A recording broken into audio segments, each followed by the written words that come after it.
سورہ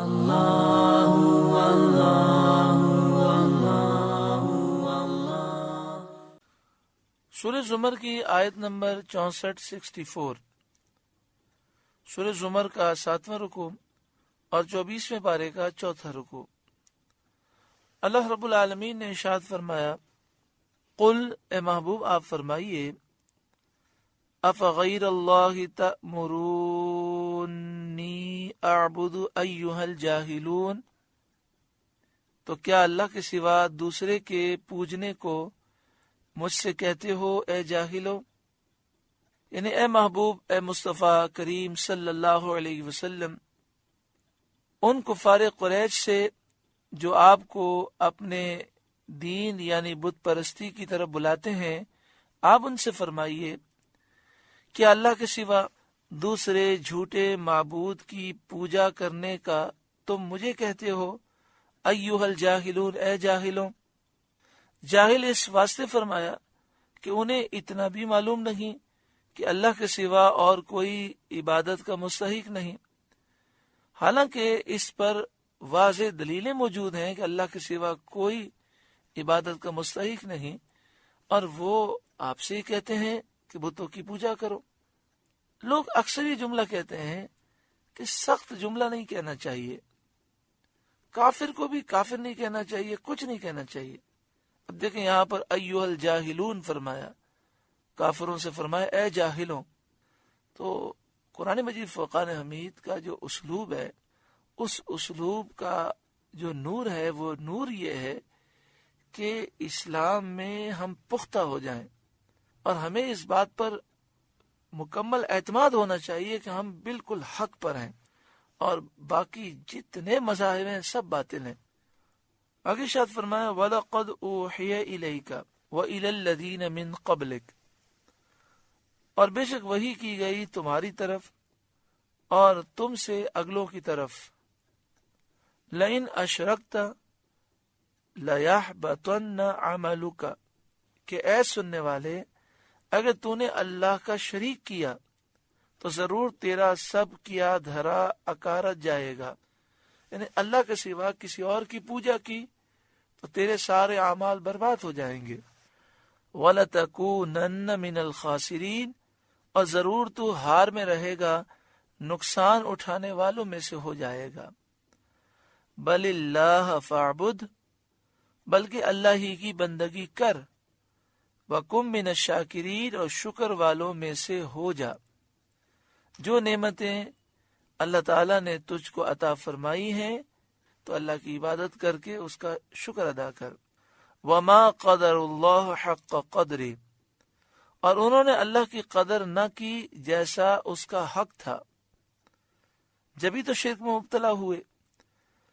اگر اللہ تعالیٰ کی عظمت سے واقف ہوتے اور اس کا مرتبہ پہچانتے تو ایسا کیوں کرتے؟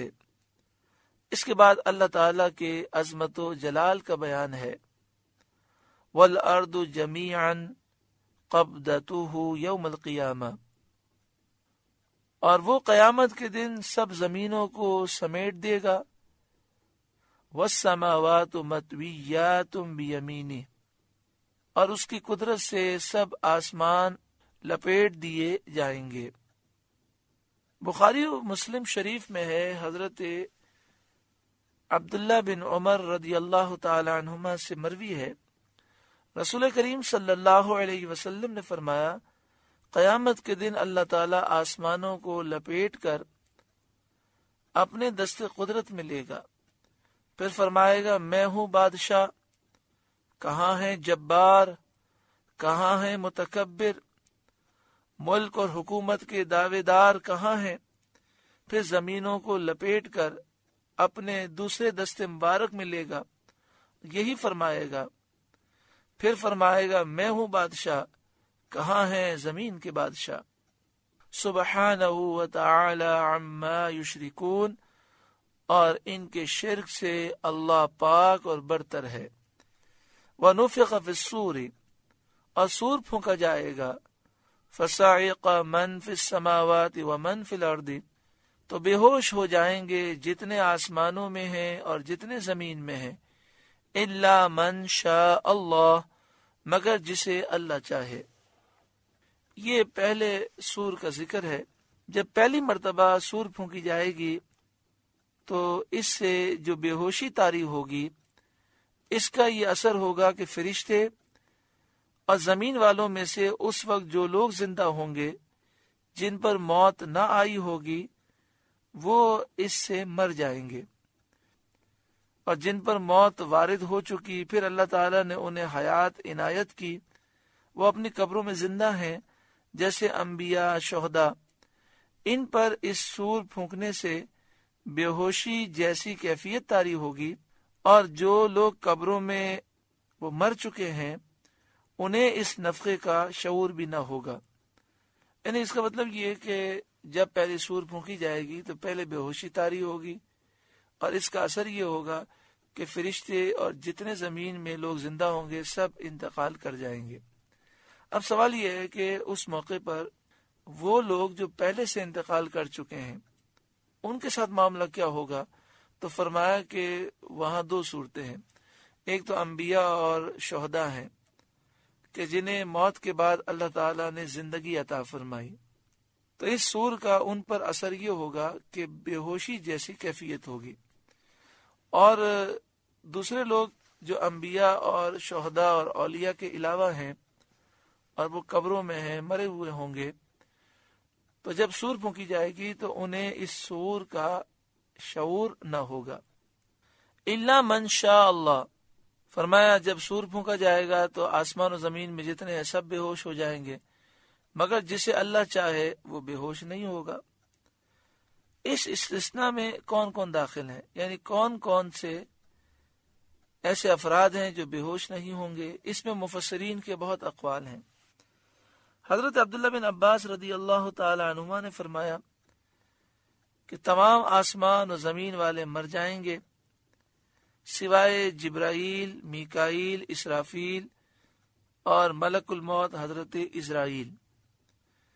یہ چار فرشتے یہ بے ہوش نہیں ہوں گے، ان کی موت سور پھونکنے سے نہیں ہوگی۔ پھر اللہ تعالیٰ دونوں سوروں کے درمیان جو 40 سال کی مدت ہے اس میں ان فرشتوں کو بھی موت دے گا۔ دوسرا قول یہ ہے کہ اس میں مستثنا شہداء ہیں جن کے لیے قرآن مجید فرقان حمید میں ارشاد ہے بل احیاء، بلکہ وہ زندہ ہیں۔ حدیث شریف میں بھی ہے کہ وہ شہداء ہیں جنہیں اس سور سے بے ہوشی نہیں ہوگی، موت واقع نہیں ہوگی، وہ ایک دفعہ مر چکے ہیں، پھر اللہ تعالیٰ نے شہداء کو وہ زندگی عطا فرمائی ہے جو دنیاوی زندگی سے زیادہ طاقت رکھتی ہے، کہ کل نفس ذائقۃ الموت کے تحت شہداء اور انبیاء نے موت کا مزہ چکھ لیا۔ حدیث شریف میں بھی ہے کہ وہ شہداء ہیں جو تلوار حمائل کیے عرش کے گرد حاضر ہوں گے۔ تیسرا قول حضرت جابر رضی اللہ تعالی عنہ نے فرمایا مستثنا حضرت موسیٰ علیہ السلام ہے، چونکہ آپ طور پر بے ہوش ہو چکے ہیں اس لیے اس پہلی سور سے آپ بے ہوش نہ ہوں گے بلکہ آپ جاگتے رہیں گے اور ہوشیار رہیں گے۔ چوتھا قول یہ ہے کہ اس سے مراد جنت کی حوریں ہیں، عرش اور کرسی کے رہنے والے ہیں، کہ پہلی سور سے ان پر موت واقع نہ ہوگی۔ حضرت ضحاک کا قول یہ ہے کہ اس سے مراد مالک جنت حضرت رضوان ہیں، حوریں ہیں، اور وہ فرشتے ہیں جو جہنم پر مامور ہیں اور جہنم کے سانپ اور بچھو ہیں، کہ جب پہلی سور پھونکی جائے گی تو ان پر موت اور بے ہوشی واقع نہ ہوگی۔ وَنُفِخَ فِي الصُّورِ فَصَعِقَ مَنْ فِي السَّمَاوَاتِ وَمَنْ فِي الْأَرْضِ إِلَّا مَنْ شَاءَ اللَّهُ، اور سور پھونکا جائے گا تو بے ہوش ہو جائیں گے جتنے آسمانوں میں ہیں اور جتنے زمین میں مگر جسے اللہ چاہے۔ ثُمَّ نُفِخَ فِيهِ أُخْرَى، پھر وہ دوبارہ پھونکا جائے گا۔ یہ نفخہ ثانیہ ہے جس سے مردے زندہ کیے جائیں گے۔ فَإِذَا هُمْ قِيَامٌ يَنظُرُونَ، جبھی وہ دیکھتے ہوئے کھڑے ہو جائیں گے اپنی قبروں سے، اور دیکھتے ہوئے کھڑے ہونے سے یا تو مراد یہ ہے کہ وہ حیرت میں آ کر مبہوت کی طرح ہر طرف نگاہیں اٹھا اٹھا کر دیکھیں گے، یا یہ معنی ہے کہ وہ یہ دیکھتے ہوں گے کہ اب انہیں کیا معاملہ پیش آئے گا۔ اور مومنین کی قبروں پر اللہ تعالیٰ کی رحمت سے سواریاں حاضر کی جائیں گی، جیسا کہ اللہ تعالیٰ نے وعدہ فرمایا ہے، یوم نحشر المتقین الی الرحمن وفدا، کل بروز قیامت ہم متقیوں کو رحمان کی طرف مہمان بنا کر جمع کریں گے۔ وَأَشْرَقَتِ الْأَرْضُ بِنُورِ رَبِّهَا، اور زمین جگمگا اٹھے گی اپنے رب کے نور سے، بہت تیز روشنی سے زمین جگمگا اٹھے گی، یہاں تک کہ سرخی کی جھلک نمودار ہوگی۔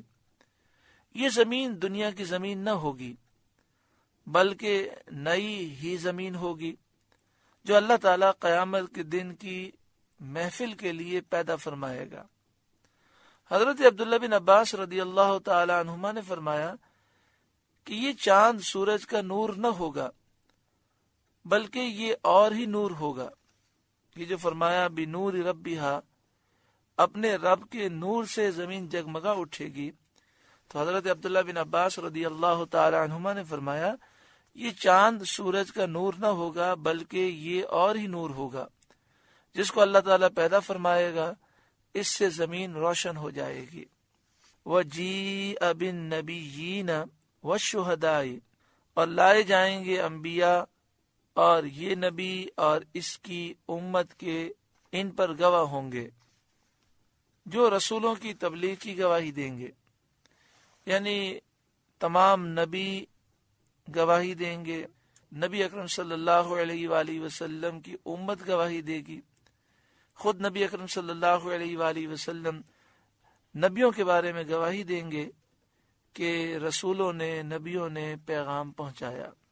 وَقُضِيَ بَيْنَهُمْ بِالْحَقِّ، اور لوگوں میں سچا فیصلہ فرما دیا جائے گا۔ وَهُمْ لَا يُظْلَمُونَ، اور ان پر ظلم نہ ہوگا۔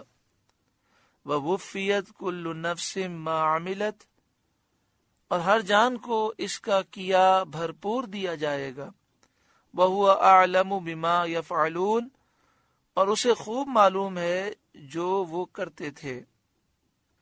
اللہ سے کچھ مخفی نہیں، پوشیدہ نہیں، نہ اللہ کو گواہ کی حاجت، نہ کاتب لکھنے والے کی حاجت۔ یہ ساری چیزیں تو حجت مکمل اور تمام کرنے کے لیے ہوں گی۔ وَهُوَ أَعْلَمُ بِمَا يَفْعَلُونَ، اور اسے خوب معلوم ہے جو وہ کرتے تھے۔ اللہ تبارک و تعالی ہمیں میدان محشر کی شرمندگی سے بچائے، اور میدان محشر میں متقیوں کے لیے جو اعزاز و تکریم ہے اللہ تعالی وہ ہمیں بھی عطا فرمائے، ہمیں بھی متقیوں پرہیزگار بنائے۔ سورہ زمر کا 7واں رکوع مکمل ہوا۔ اللہ تعالیٰ اس رکوع کے نور سے ہمارے قلوب کو روشن اور منور فرمائے۔ اللہ اللہ